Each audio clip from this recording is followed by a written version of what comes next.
Junagadh civil હોસ્પિટલમાં પાણીજન્ય રોગોને લઈ કેસોમાં વધારો જોવા મળી રહ્યો છે। ત્યારે ધોમધખતા તાપ વચ્ચે જૂનાગઢ સિવિલ હોસ્પિટલમાં દર્દીઓની લાંબી લાઈનો લાગી છે। જૂનાગઢ શહેર તેમજ આસપાસના વિસ્તારોમાં પાણીજન્ય રોગોના કારણે ઝાડા ઉલટી તેમજ ટાઇફોઇડમાં વધારો થયો છે।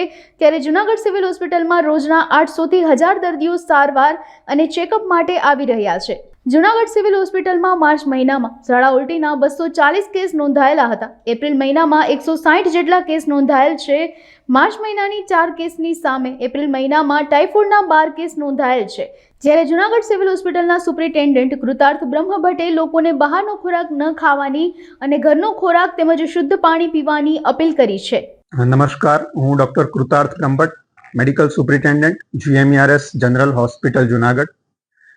GMERS જનરલ હોસ્પિટલ જુનાગઢ ખાતે પાણીજન્ય રોગો જેવા કે ઝાડા ઉલટી તેમજ ખાસ કરીને ટાઇફોઇડના કેસીસમાં માર્ચ મહિનાની સરખામણીમાં એપ્રિલ માસમાં થોડોક વધારો જોવા મળેલ છે।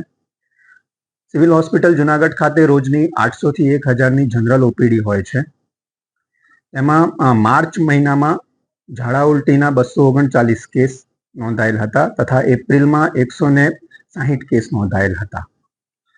માર્ચની સરખામણીમાં એપ્રિલમાં ટાઇફોઇડના 12 કેસ એટલે કે માર્ચમાં 4 કેસની સામે 12 કેસ નોંધાયેલ છે। મે માસમાં અત્યાર સુધીમાં ઝાડા ઉલટીને લીધે 40 એડમિશન થયેલ છે। તો ઝાડા ઉલટીને લીધે ઝાડા ઉલટી તથા પાણીજન્ય રોગોમાં થોડોક વધારો જોવા મળેલ હોય તમામ લોકોને થોડુંક સાવચેત રહેવાની સલાહ છે।